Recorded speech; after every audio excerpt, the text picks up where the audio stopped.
Today, I offer my resignation as Senate President of the Republic of the Philippines. Friend, never waving, thank you, my dear. I love you dearly and your family. Sherwin, my kumpadre. Pare, sir, I salute you, sir.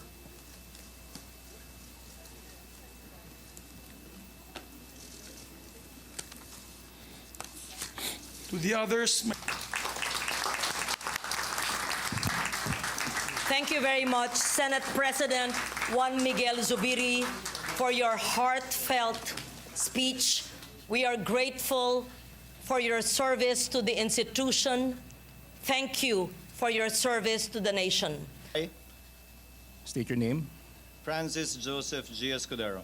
Having been elected Having been elected President of the Senate, President of the Senate, do hereby solemnly swear that I will well and faithfully discharge to the best of my ability do hereby solemnly swear that I will well and faithfully discharge to the best of my ability the duties of my present position and of all others I may hereafter hold under the Republic of the Philippines. the duties of my present position and of all others I may hereafter hold under the Republic of the Philippines.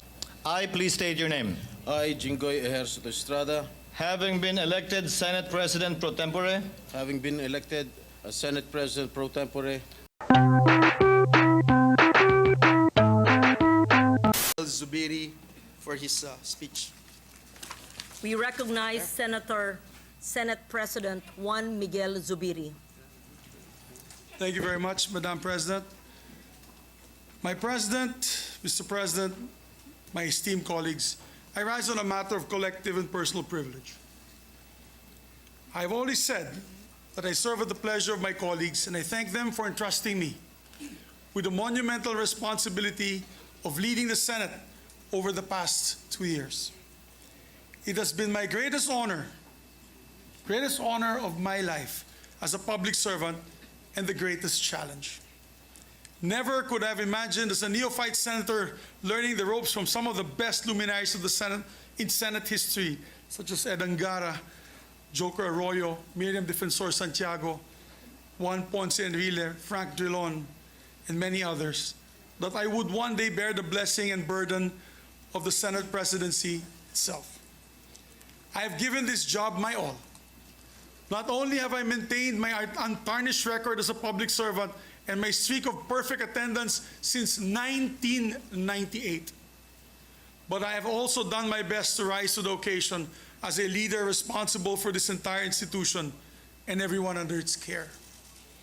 Today, I look back on these 2 years with immense pride on what the Senate has accomplished and stood for under my leadership. In these 2 years, we have legislated with an eye towards progress and a heart for service. We have spearheaded landmark measures as the Public-Private Partnership Code, the Maharlika Investment Fund, the Internet Transactions Act, the Real Property Valuation Assessment Reform Act, the LGU Income Classification Act, and the Anti-Financial Scamming Act, and many, many other measures that bring a more dynamic economic landscape and create more jobs and opportunities for our people. On the table, we have more economic measures that we expect to pass soon. Primarily the Create More and the new Government Procurement Act. Our first year was led by our mission of national reconstruction. We had to look inwards to assess what we lost during the pandemic and build solutions from there. But in our second year, we could afford to stretch our necks out a bit more, and we could look outward and explore opportunities for bilateral and multilateral cooperation. We could afford to reach out to establish stronger presence on the global stage. In a historic move, we've never had this man or that level of leadership from Japan. We called the joint session to hear an address from Japanese Prime Minister Kishida Fumio. It was us, our dear colleagues, who invited him to address the joint session of Congress in our trip to Japan. And we had the honor of listening to a message from the former UN Secretary General Ban Ki-moon in this very hall at the invitation of this Senate. In each of all these exchanges, we were able to advocate for better conditions and opportunities for Filipino workers abroad. And we're able to explore possibilities in defense cooperation, trade agreements, academic and cultural exchanges, agricultural partnerships towards a more globally involved Philippines. Last year, the Senate successfully hosted the 31st annual meeting of the ASEAN Pacific Parliamentary Forum, a move that allowed us to strengthen our bilateral and multilateral relationships and tell the world that we are here, ready to partner in progress alongside the rest of the democratic world. We work to secure peace in the region so we can protect our fisher folk and their livelihood here on our waters. We reached out to draw investors in so we can create more jobs for our people. Sa huli, iuuwi natin lahat ng ating ginagawa para sa bayan at para sa taong bayan. While we work on hitting the goal of becoming an upper middle class income economy in the next few years, we also know that ultimately, development is not just about GDP growth. Walang tunay na kaunlaran hanggat may Pilipinong namamatay sa gutom o sa kawalan ng serbisyong medikal. Walang tunay na kaunlaran hanggat may mga kabataan tumitigil sa pag-aaral para magtrabaho para sa kanilang mga pamilya.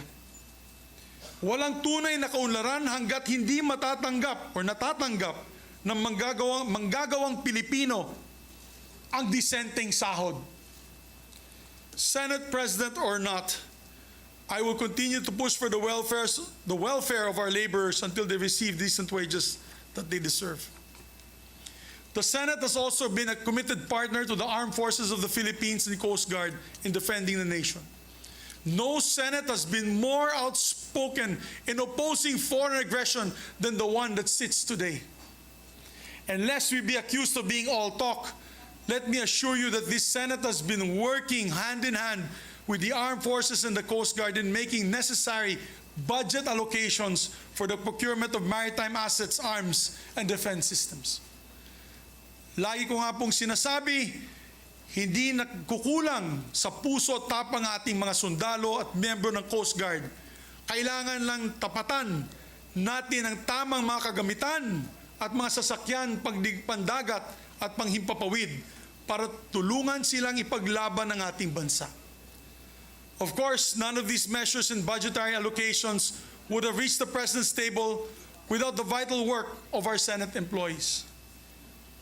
I want to thank from the bottom of my heart the members of the Office of the Secretary, Secretary Ray Bantug, Legislative, Administrative, and Finance Services, of course, Attorney Mavic, External Affairs and Relations, the Office of the Sergeant at Arms, my dear friend, my loyal friend and good friend, General Angkan, who ensure the security of the Senate, and of course, the staff of the senators who are all crucial to every step of lawmaking, to the whole Secretariat. Mabuhay po kayong lahat. I love you guys, you know that. So as Senate President, I'm proud to have led institutional reforms for the benefit of our Senate employees. Mahal na mahal ko kayong lahat, mga empleyado ng Senado. For one, we have made sure to repay our employees' dedication with increased benefits, especially our long-serving employees who have devoted their life's work to the Senate. Marahil ay alam naman po ninyo kung ano-ano po ang mga monetary at non-monetary benefits na naibahagi sa inyo mula sa aking pamumuno. Mabuhay po kayong lahat. And I think we've been the most generous, and I'm proud of it. We have also gone full speed ahead on regularizing our casual and contractual employees. So many of our employees, particularly the hardworking folks in the Office of the Sergeant at Arms, sa OSA, are just one step away from being regularized. Tinutulungan po natin sila pumasa ng civil service exam para matulungan po natin sila sa prosesong ito. By taking care of our own, the Senate has been able to perform better, supported as we are by the great work of our Senate employees. I salute each and every one of you for the job that you do. We are nothing without you. Maraming salamat po sa pagkakataon na masuklian ang trabaho ninyo para sa Senado. You have helped shape the legacy of the Senate in its first 2 years under the 19th Congress. Now, I do not want to make any grand proclamations about the legacy of the Senate in these 2 years. Our legacy is not for us to define. Ultimately, that will be for the Filipino people to decide. All we can do is put work in and hope that our record speaks for itself. And the record, I'm happy to say, has been met with approval. Under our leadership, the Senate has seen some of the best approval and satisfaction ratings in recent history, going back to 1988. Napakalaking karangalan po ito at nabigyan po kami ng lakas ng loob na lalo pang pagbutihin ang serbisyo natin dito sa Senado. As Senate President, I look back on these 2 years with immense pride over what the Senate has accomplished and stood for under my leadership. We have been bold and courageous as a Senate, unafraid to call out injustice where we see it, whether in our sovereign seas or within our own government. We have been fair-minded and truth-driven in the Senate, despite the political noise that often surrounds us. We have been a compassionate Senate, listening to and acting on our people's call for decent jobs, equitable wages, and accessible health care. And we have been a staunchly independent Senate. Let me say that again. We have been a staunchly independent Senate, holding strong against all threats against our institution and against very threats to the very foundation of the democracy in which our nation is built. Indeed, these 2 years, I have come to realize that being Senate President is not only about leading the troops, but also putting oneself on the line. If that's what it takes to protect our institution. And so I have put myself on the line to shield the Senate from all attacks, particularly from efforts to diminish the powers of this institution as the country's last bastion of democracy. In January, we fought against the dreaded People's Initiative, which would have destroyed this very institution I'm standing here right now. God knows what I had to do to defend the Senate. Throughout all this, I could count on each and every one of our colleagues, both from the majority and the minority, whose wisdom and cooperation helps shape the identity of the Senate for this post-pandemic age. But I want to thank my leadership team and those who stayed beside me till the very end. Ma'am Lauren, my Senate President Pro Tem, thank you very much for your loyalty and wisdom. I know many times temptations have been called to you, but you've been steadfast. Maraming salamat, ma'am. True test of character. Maraming salamat. To my dear Majority Floor Leader, pare, thank you for your hard work and dedication. Isa ka sa pinakamasipag nating Majority Floor Leader.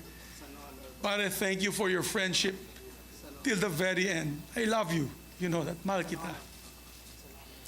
I will always cherish your support.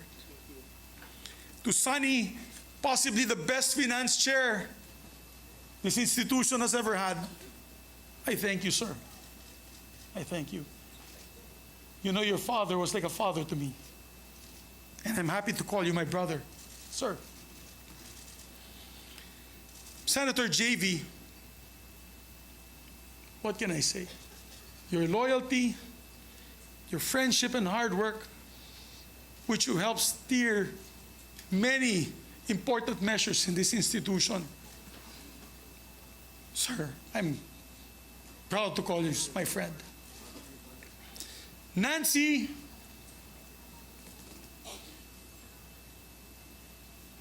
who's been loyal from day one as a friend,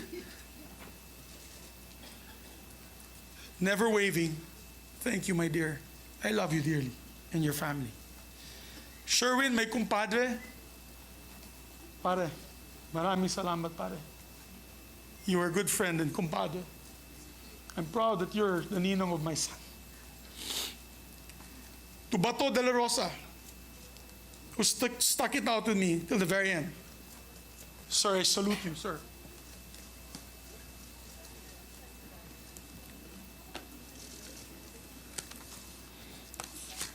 To the others, my dear friends, my heart is broken.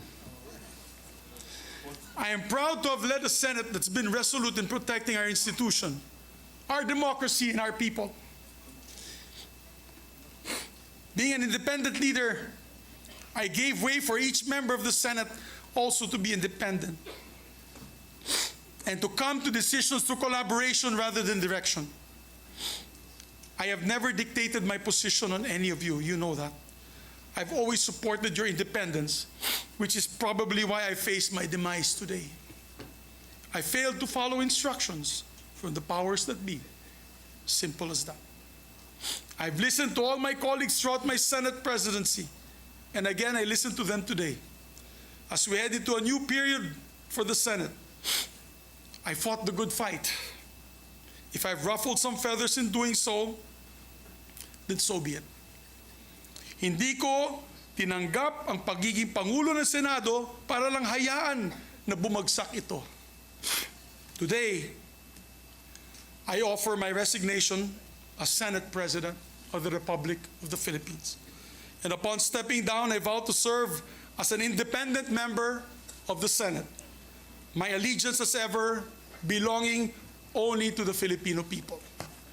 I leave with my head held high, knowing that I did what is right for the Senate and for the nation. I wish our new leadership the very best, and I pray that they will be steadfast in upholding the independence of this beloved institution. I will remain vigilant to make sure that the traditions and the rules of the Senate will remain steadfast. Once again, maraming salamat po. Mabuhay ang Senado, mabuhay ang Republika ng Pilipinas.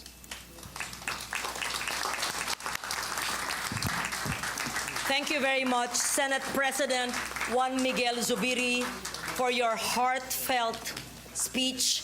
We are grateful for your service to the institution. Thank you for your service to the nation.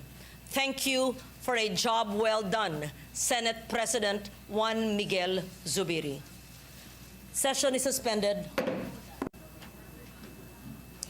May we ask the Senate President, Francis Chiz Escudero, and his family to ascend to the rostrum to take his oath, and may we recognize the Benjamin of the House, the youngest member, Senator Mark Villar, to administer the oath.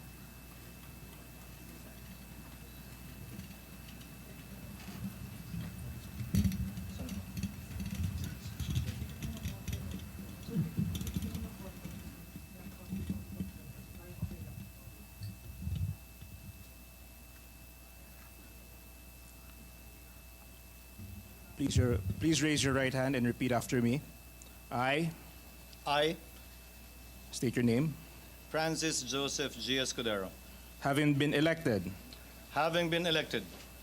President of the Senate, President of the Senate, do hereby solemnly swear that I will well and faithfully discharge to the best of my ability do hereby solemnly swear that I will well and faithfully discharge to the best of my ability the duties of my present position and of all others I may hereafter hold under the Republic of the Philippines. the duties of my present position and of all others I may hereafter hold under the Republic of the Philippines. That I will support and defend the Constitution of the Philippines. That I will support and defend the Constitution of the Philippines. That I will obey the laws and legal orders and decrees promulgated by the duly constituted authorities. That I will obey the laws, the legal orders, and decrees promulgated by the duly constituted authorities and maintain true faith and allegiance to the Republic of the Philippines.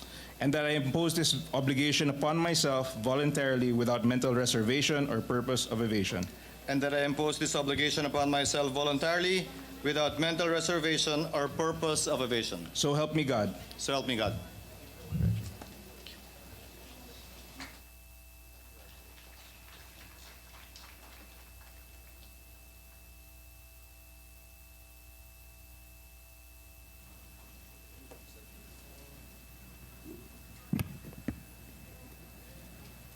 Chair would like to make short remarks. Una sa lahat, nais kong pasalamatan si Senate President Zubiri sa kanyang talino, sa kanyang galing, sa kanyang pasensya, sa kanyang kasipagan, sa kanyang hindi may pagkakailang pagmamahal sa bayan at gayon din sa institusyong ito at sa ating mga kababayan. Hindi matatawaran at hindi kayang sabihin sa maikling talumpati ni Senate President Zubiri ang lahat ng mga tagumpay na nakamit niya sa loob ng mahigit 2 taon at gayon din lahat ng mga pagbabagong nagawa niya sa loob at labas ng bulwagang ito. Si Senator Zubiri nakilala ko noong 1998, kasabay ni Senator Cayetano, tulad ng sinabi niya. Spice Boys ang tawag sa kanila noon, Bright Boys ang tawag sa amin noon. Kami kumampi sa magkabilang panig, magkaibang kulay ang aming dinala, subalit sa labas ng ilaw ng kamera, sa labas ng mga debate sa kongreso, hindi nagbago o nagiba ang aming relasyon. Minsan, sabi nga ni Alan, nagkakainitan, nagdedebate, pero kailanman, hindi na bago ang relasyong yon habang dumaloy ang taon. Magkasing tagal na kami ni Senate President Zubiri sa Senado at sa Kongreso. May konti lang ako na papel na ginampanan bilang gobernador sa aming lalawigan ng Sorsogon. My hats off to you, Senate President Zubiri.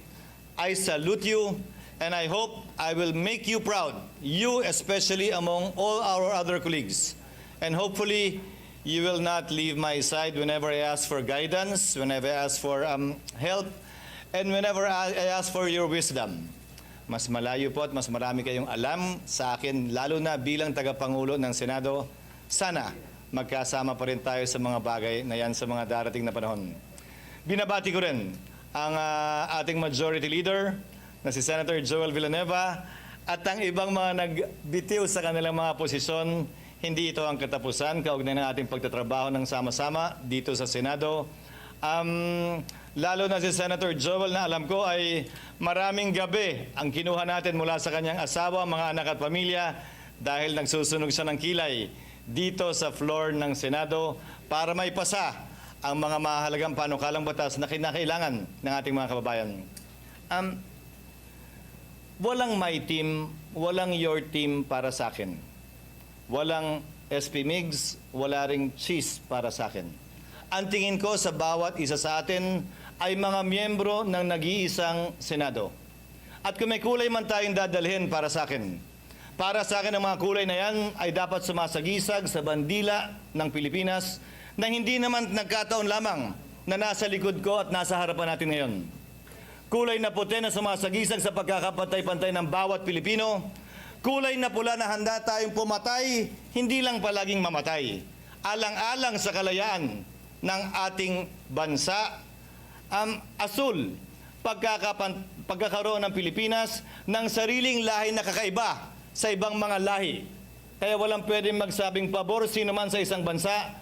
Tayong lahat naniniwala ko, pabor sa Pilipino at sa Pilipinas. At pinakahuli, dilaw ang araw at mga tala. Sumasagisag na mataas na mga pangarap ng ating mga kababayan, mataas na pangarap natin para sa ating mga kababayan, upang sa gayon, makamit nila ang matagal nilang minimithi na tunay na tulong at paggalinga mula sa nasyonal na pamahalaan. Naway sa bawat salitang bibigkasin natin dito, naway sa bawat gawain na ating gagawin dito, palagi tayong mapaalalahanan ng mga importanteng bagay na yan ng ating bandila na sumasagisag sa bansa at sa sambayanang Pilipino. Maraming salamat po muli sa tiwala at nakahanda po akong pagsilbihan kayo sa anumang makakaya natin habang sabay-sabay natin pinagsisilbihan ang bansa at ang sambayanang Pilipino. Thank you to my colleagues and thank you for everyone.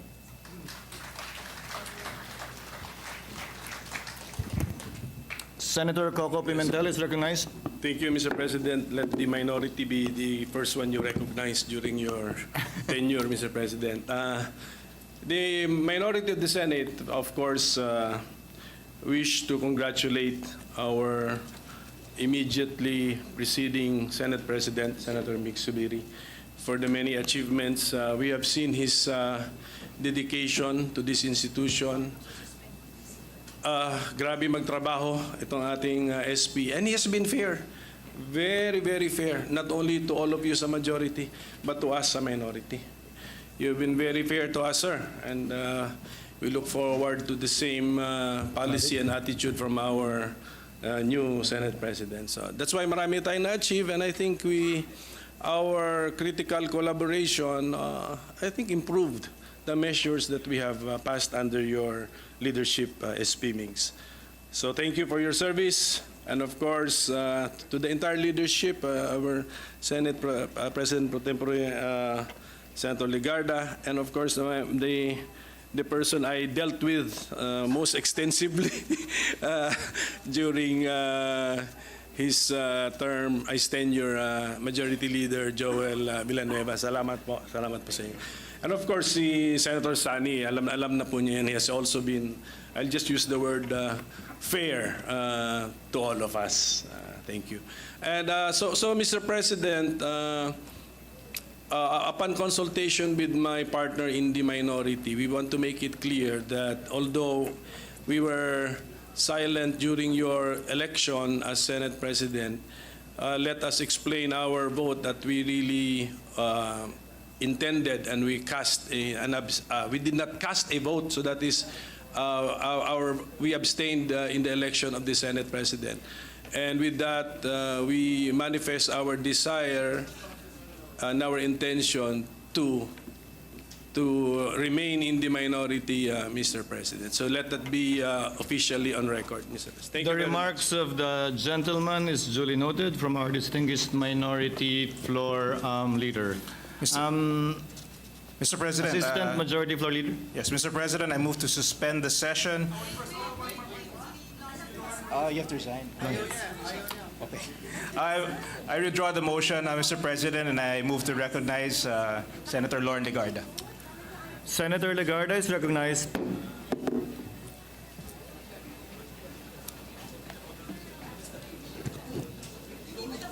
Mr. President, honorable colleagues, today I stand before you with profound gratitude and honor.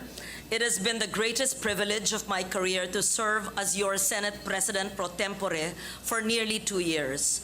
With integrity, determination, and perseverance, we have overcome challenges and achieved significant milestones that I will forever cherish. I am thankful for the trust and confidence each of you has placed in me throughout my tenure as your Senate President pro tempore. I am immensely proud of the work we have accomplished together. To Senate President Juan Miguel Zubiri, your leadership has been instrumental in guiding this esteemed chamber towards greatness. Your dedication to public service inspires us all. To the Majority Leader, Senator Joel Villanueva, I am grateful for the camaraderie, collaboration, and the hard work we've all put together, we've shared in the pursuit of our shared goals. To all the members of this esteemed body that I have served since 1998 as the most senior, as we transition to a new leadership of Senate President Escudero, I pledge my full support to those who will carry our mission forward. May you build upon the solid foundation we have laid and elevate our Senate to even greater heights. My commitment remains as steadfast today as it was during my first days as senator in 1998, to tirelessly advocate for policies and legislation that will uplift our nation and improve the lives of every Filipino. I hereby tender my resignation as Senate President pro tempore to allow the new leadership to organize its committees and leadership. Thank you, Mr. President and esteemed colleagues, for this remarkable journey. Chair thanks our distinguished Senate President pro tem, Senator Lauren Legarda. Mr. President, I move to suspend the session to allow the members to congratulate our new Senate President. Session. Senator Jinggoy, please raise your right hand and repeat after me. I, please state your name. I, Jinggoy Ejercito Estrada, Having been elected Senate President pro tempore having been elected as Senate President pro tempore do hereby solemnly swear do hereby solemnly swear that I will well and faithfully discharge, that I will well and faithfully discharge, to the best of my ability, to the best of my ability, the duties of my present position the duties of my present position, and of all others I may hereafter hold under the Republic of the Philippines. and of all others I may hereafter hold under the Republic of the Philippines. That I will support and defend the Constitution of the Philippines. That I will support and defend the Constitution of the Philippines. That I will obey the laws, That I will obey the laws, the legal orders, legal orders, and decrees promulgated by the duly constituted authorities, and decrees promulgated by the duly constituted authorities, and maintain true faith and allegiance to the Republic of the Philippines. and maintain true faith and allegiance to the Republic of the Philippines. And that I impose this obligation upon myself voluntarily, And that I impose this obligation upon myself voluntarily, without mental reservation without mental reservation or purpose of evasion. or purpose of evasion. So help me God. So help me God. Congratulations. Thank you.